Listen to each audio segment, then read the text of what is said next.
तो चलो भाई प्यारे विद्यार्थियों, जो पहले वीडियो में वो आपका बीच में रह गया था वो फिर से स्टार्ट करते हैं। ज्ञान ज्योति ITI चूरू और मैं आपका टीचर पंकज जांगिड़। प्यारे विद्यार्थियों, जैसे आपको मैंने बताया AC सप्लाई DC सप्लाई में अंतर क्या होता है, उनकी परिभाषा क्या क्या होती है, मान किस में बहता रहता है, परिवर्तन होता रहता है, किस में समान रहता है, किस में कितने वोल्टेज होते हैं, किस में कितने वोल्टेज होते हैं, AC सप्लाई का उत्पादन कैसे किया जाता है, DC सप्लाई का उत्पादन कैसे किया जाता है, AC में टर्मिनलों की संख्या कितनी होती है, DC में टर्मिनलों की संख्या कितनी होती है, वगैरह वगैरह मैंने आपको बताया कि भाई डीसी का जो है इसका मान व दिशा समय के अनुसार परिवर्तन नहीं होते। और एसी में जो आपको मैंने परिभाषा दी उसका है जो एसी का मान व दिशा समय के अनुसार बदलते रहते हैं। ठीक है। अब जो डीसी का मैंने उत्पादन बताया वो मैंने आपको बताया कि 650 वोल्टेज से अधिक डीसी का उत्पादन नहीं किया जाता।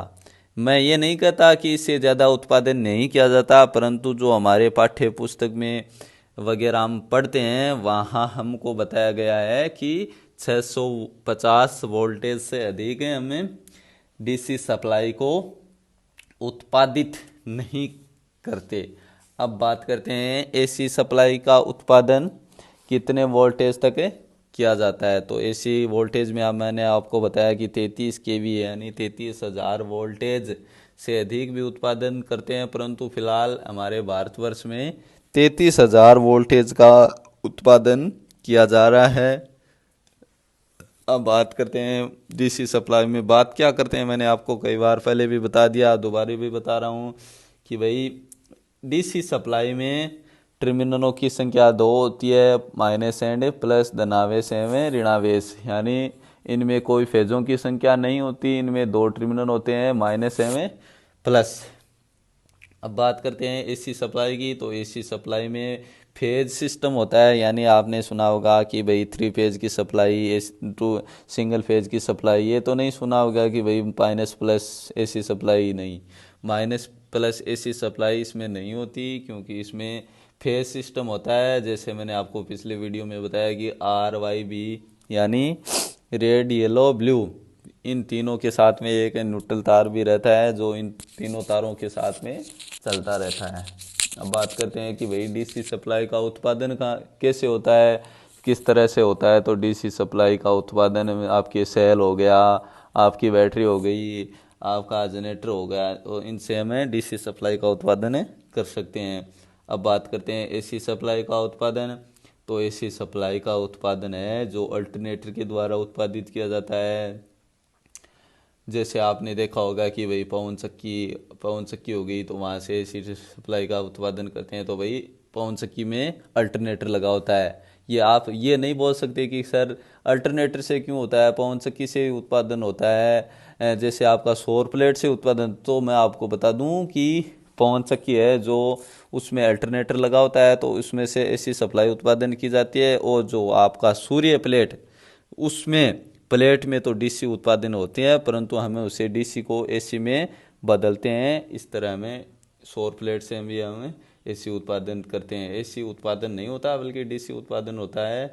ठीक है। तो अब आपको बताते हैं कि डीसी से संबंधित महत्वपूर्ण शब्दावली जो मैंने आपको पिछले वीडियो में बता दी है वो फिर से बता रहा हूँ आपको कि डीसी सप्लाई में संबंधित शब्दावली। तो हम बात करते हैं, सर्वप्रथम मैंने आपको बताया कि विभव क्या होता है। भाई विभव, विभव यानी एकांक धनावेश को अनंत, यानी एक धनावेश सिरे को अनंत से किसी बिंदु तक लाने में किया गया कार्य विभव कहलाता है। ठीक है। विभव का मैंने आपको प्रतीक क्या बताया भाई, बोलेंगे आप, याद करो। प्रतीक मैंने बताया V, और मात्रक क्या बताया भाई, मात्रक मैंने बताया वोल्ट। अब दूसरे पॉइंट की बात करते हैं, विभवांतर, यानी दो बिंदुओं के बीच के अंतर को क्या कहलाता है, विभवांतर कहलाता है। यानी दो बिंदुओं के बीच के अंतर को हमें विभवांतर कहते हैं। अब मैंने आपको एक 3 नंबर का पॉइंट और बताया कि भाई विद्युत वाहक बल, इलेक्ट्रोमोटिव फोर्स, यानी वह बल जो धारा को एक स्थान से दूसरे स्थान तक धकेलने या ले जाने का कार्य करता है, वो विद्युत वाहक बल कहलाता है। अब मैंने आपको 3 पॉइंट बता दिया था। अब 4 नंबर का पॉइंट मैं बताने जा रहा हूं कि विद्युत धारा क्या होती है। भाई विद्युत धारा क्या होती है? तो अगला पॉइंट हमारा है विद्युत धारा। 4 नंबर का जो हमारा पॉइंट है विद्युत धारा के बारे में है कि भाई ये सर बोल रहे हैं कि विद्युत धारा होती क्या है। तो इसकी परिभाषा मैं आपको नॉर्मल से बता रहा हूं। आवेश या इलेक्ट्रॉनों के प्रवाह, आवेश या इलेक्ट्रॉनों के प्रवाह को तो जानते होंगे आप। आवेश या इलेक्ट्रॉनों के प्रवाह की दर विद्युत धारा कहलाती है। प्रवाह की दर विद्युत धारा कहलाती है। विद्युत धारा कहलाती है। भाई आपको मैंने बताया कि आवेश या इलेक्ट्रॉनों के प्रवाह की दर को विद्युत धारा कहलाते हैं। यानी जो विद्युत वाहक बल है वो किसे धकेलता है? आगे विद्युत धारा को धकेलता है। तो विद्युत धारा का ही नाम है कि भाई आवेश या इलेक्ट्रॉन कह दो, इनकी दर को विद्युत वाहक बल आगे धकेलता है, तो वही तो विद्युत धारा हो गई। अरे भाई किसे धकेलता है? कोई विद्युत धारा का नाम तो होगा। आवेश या इलेक्ट्रॉन के प्रवाह की दर को विद्युत धारा कहते हैं। कि भाई जो बहते हैं, जैसे आपका वायर मान लो, चाहे कोई रास्ता मान लो विद्युत धारा का, तो विद्युत धारा के रास्ते में क्या बहते हैं? आवेश या इलेक्ट्रॉन के प्रवाह की दर को विद्युत धारा कहलाता है। समझ गए होंगे। अब बात करते हैं प्रतीक। विद्युत धारा का प्रतीक क्या होता है भाई? सब बताओ आपको। मैंने आपको पहले बता दिया है कि विद्युत धारा का प्रतीक क्या होता है, मात्रक क्या होता है। तो प्रतीक इसका है आई। मात्रक बताओ भाई सब। प्रतीक तो मैंने बता दिया, मात्रक बताओ आप। तो मात्रक भाई है एम्पियर, यानी इसका मात्रक है एम्पियर। इसको एम्पियर को प्रदर्शित कैसे करते हैं? ए से।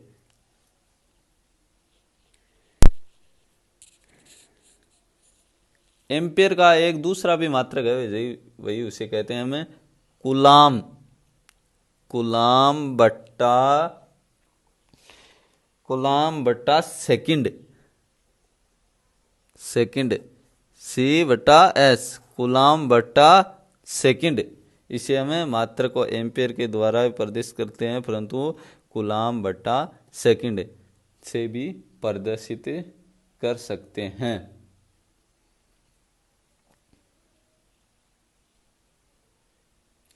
विद्युत धारा में होती है भाई विद्युत धारा की परिभाषा मैंने आपको बता दी। आवेश या इलेक्ट्रॉनों के प्रवाह की दर को विद्युत धारा कहते हैं। अब भाई आप ये तो आप समझ गए होंगे। अब इसमें विद्युत धारा में भी एक पॉइंट है कि विद्युत धारा की गति कितनी होती है और किसके बराबर होती है। तो विद्युत धारा की गति और समझ लो भाई, विद्युत धारा की गति। एक ये पॉइंट और है कि विद्युत धारा की गति, विद्युत धारा की गति धारा के प्रवाह की दिशा धनात्मक से ऋणात्मक तक रहती है। यानी विद्युत धारा की दिशा है, दिशा के बारे में बता रहा हूं मैं आपको, विद्युत धारा की दिशा, सॉरी ये आपका विद्युत धारा की गति नहीं है, सॉरी भाई, फिर से बता रहा हूं मैं आपको, विद्युत धारा की दिशा बता रहा हूं आपको कि भाई किस तरह से किस ओर रहती है। आपको कोई पूछ लेगा भाई विद्युत धारा किस तरह से चलती है, किस माइनस से प्लस की ओर तथा प्लस की ओर से ऋणात्मक की ओर किस तरफ चलती है, तो विद्युत धारा की गति बता रहा हूं मैं कि विद्युत धारा की दिशा बता रहा था मैं। तो विद्युत धारा की दिशा हो गई इसमें धारा की प्रवाह की दिशा, धारा के प्रवाह की दिशा, धारा के प्रवाह की दिशा धनात्मक से ऋणात्मक की तरफ, धनात्मक से ऋणात्मक की तरफ, यानी विद्युत धारा है वो धनात्मक से ऋणात्मक की तरफ रहती है, जबकि इलेक्ट्रॉन, जबकि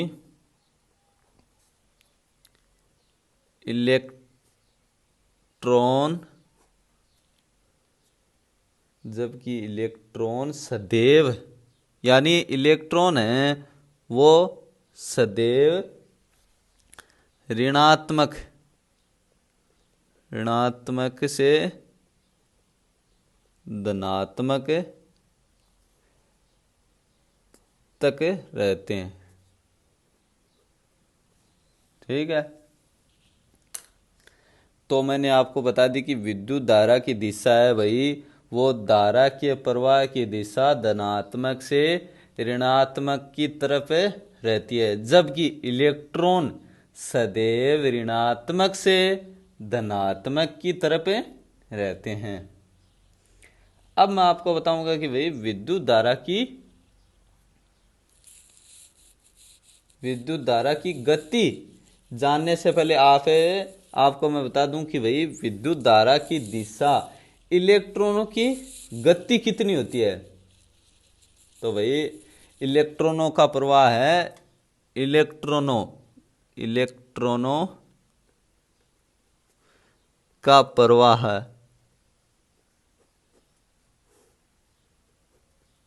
इलेक्ट्रॉनों का प्रवाह होता है जो है 6 पॉइंट, पहले भी मैं आपको कई बार बता चुका हूं कि 6.28 इंटू 10⁻18 ये होता है इलेक्ट्रॉनों के प्रवाह की गति।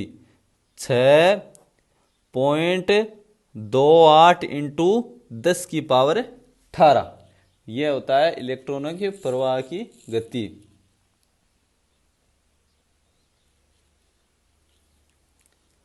अब विद्युत धारा मापने का यंत्र, विद्युत धारा के मापने का यंत्र जिसका नाम है एमीटर। आपको मैंने बताया होगा पहले कि एमीटर है उससे हम विद्युत धारा माप सकते हैं, कि वही जो विद्युत धारा के मापने का यंत्र है एमीटर है। और एमीटर को सप्लाई के किस क्रम में लगाते हैं, तो एमीटर है वो सप्लाई के श्रेणी क्रम में लगाते हैं, श्रेणी क्रम में लगाते हैं। एमीटर है वो सप्लाई के श्रेणी क्रम में लगाते हैं। अब बात करते हैं विद्युत धारा के दूसरे पॉइंट को, विद्युत धारा के दूसरे पॉइंट को। तो विद्युत धारा की दिशा तो मैंने आपको बता दी कि भाई वो दिशा है विद्युत धारा की, वो धनात्मक से ऋणात्मक की तरफ होती है, और जो इलेक्ट्रॉन है वो हमेशा हमेशा हमेशा है इलेक्ट्रॉन ऋणात्मक से धनात्मक की तरफ बहते रहते हैं। अब मैंने आपको ये भी बता दी कि भाई इलेक्ट्रॉन के प्रवाह की मान कितना होता है। तो मान होता है भाई, आपको मैंने बता दिया कि 6.28 इंटू 10⁻18 इलेक्ट्रॉन के प्रवाह होते रहते हैं। तो इलेक्ट्रॉन इतनी गति से बहते रहते हैं कि भाई 6.28 इंटू 10⁻18। अब बात करते हैं विद्युत धारा के दूसरे पॉइंट की, तो वो बताऊंगा मैं आपको विद्युत धारा की गति। विद्युत धारा की गति कि भाई विद्युत धारा की गति कितनी होती है। विद्युत धारा प्रकाश, चुंबकीय बल, रेखाओं की गति समान होती है। देखो आप ये और देखो कि विद्युत धारा की गति प्रकाश, फर्स्ट नंबर का पॉइंट प्रकाश, चुंबकीय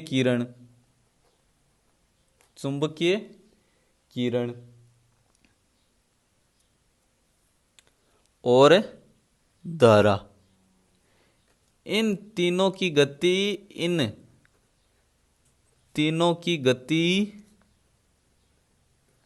समान होती है।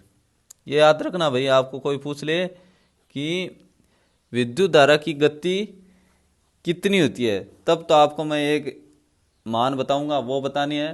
परंतु वो मैं जो मान आपको बताऊंगा वो इन तीनों का समान होगा। प्रकाश, चुंबकीय रेखाएं और धारा समान होती है।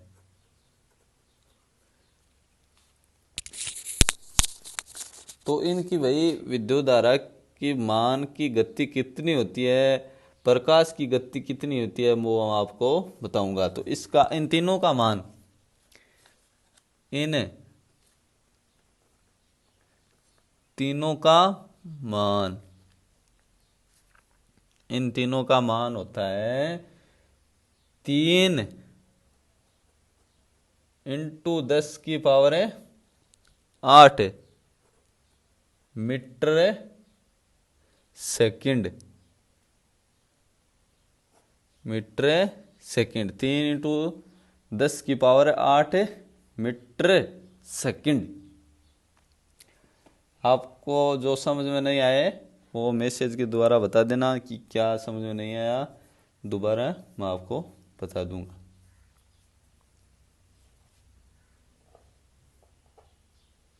अब जो आपके विद्युत धारा में जो डीसी सप्लाई के जो शब्दावली हैं, उनमें एक है प्रतिरोध का भी मान है।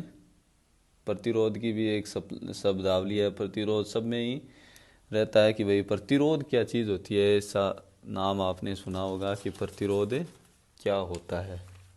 तो प्रतिरोध मैं आपको बताऊंगा। अब आपकी बारी आती है प्रतिरोध। तो भाई आपको ये देख लो कि भाई नाम से ही पता चल रहा है कि प्रतिरोध यानी प्रतिरोध यानी कोई भी सप्लाई हो, धारा हो, उनके मार्ग में अवरोध यानी रुकावट पैदा करने वाला प्रतिरोध कहलाता है। तो इसकी एक सामान्य से मैं आपको परिभाषा देता हूं कि आवेश धारा यानी आवेश धारा या इलेक्ट्रॉनों के प्रवाह में बाधा उत्पादन करने वाला कारक को प्रतिरोध कहते हैं। प्रतिरोध का मात्रक आपको बताऊंगा और प्रतीक भी बताऊंगा, ठीक है। तो आपको ये परिभाषा लिख लो आप। आवेश धारा और इलेक्ट्रॉन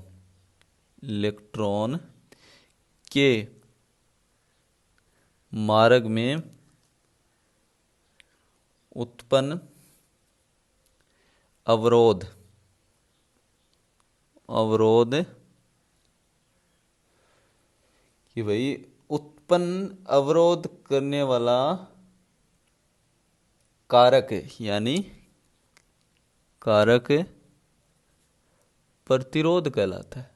सामान्य सी परिभाषा है, प्रतिरोध कहलाता है कि आवेश, धारा, इलेक्ट्रॉन इनके मार्ग में बाधा उत्पन्न करने वाला कारक ही प्रतिरोध कहलाता है। तो प्रतिरोध का भाई प्रतीक क्या है?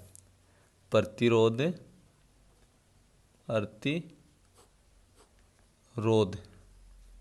प्रतिरोध का प्रतीक। तो भाई बताओ, आपको प्रतिरोध का प्रतीक मैंने कई बार बता रखा है कि भाई प्रतीक क्या होता है, प्रतीक क्या होता है। प्रतीक होता है आर। अब मात्रक बताओ भाई, मात्रक क्या होता है फर्स्ट ईयर वालों? मात्रक भी आपको मैंने बता दिया कि प्रतिरोध का मात्रक क्या होता है, प्रतीक क्या होता है। तो आपको तो याद नहीं होगा क्योंकि कई दिन की छुट्टियां हो गई हैं, नींद ले रखी हैं सबने, आनंद ले रहे हो सबके सब। तो भाई अब थोड़ी पढ़ाई कर लें। प्रतिरोध का प्रतीक तो भाई आर होता है और मात्रक ओम होता है। सबको मैंने कई बार बता दिया है, वीरेंद्र जी ने बताया है। प्रतिरोध का मात्रक होता है ओम और इसे प्रतिशत ऐसे चिन्ह से करते हैं, ठीक है। अब प्रतिरोध की निर्भरता, यानी प्रतिरोध क्या पर निर्भर करे, प्रतिरोध किस चीज पर निर्भर करता है, यानी ऐसी कौन कौन सी चीजें होती हैं जिस पे प्रतिरोध निर्भर करता है। तो मैं आपको बताऊं कि प्रतिरोध किस चीज पर निर्भर करता है। प्रतिरोध की निर्भरता, तो भाई आपको जो चीज़ मैं बता रहा हूँ, इतनी चीज़ बता दी मैंने आपको कि जो नहीं समझ में आ रहा वो मेरे को कमेंट्स के द्वारा बता दिया जाए और मैं आपको अच्छे से कोशिश करूँगा कि अच्छे से समझा पाऊँ। मेरा तो यही है कि आपकी परीक्षा निकट आ रही है। जैसे ही लॉकडाउन चल रहा है, उसकी छुट्टियां हो रही हैं, तो घर पे पढ़ा करो। अकेले कोरोना का ही ध्यान मत रखो, अपनी पढ़ाई का भी ध्यान रखो कि भाई पढ़ाई कैसे करनी है, कैसे पास होंगे अब ITI में। तो अब अगली बात करें हमें प्रतिरोध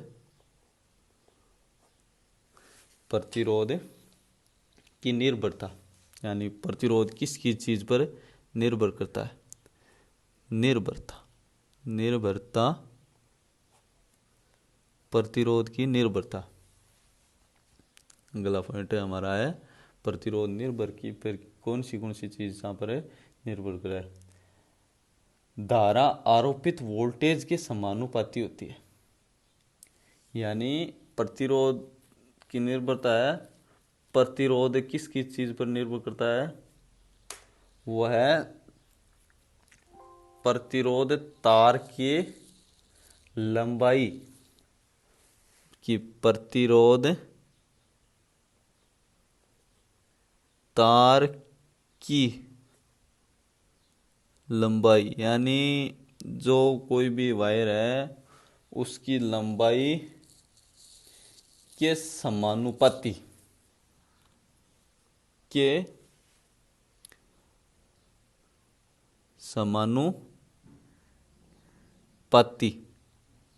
जो प्रतिरोध है वो तार की लंबाई के तो समानुपाती होता है। वह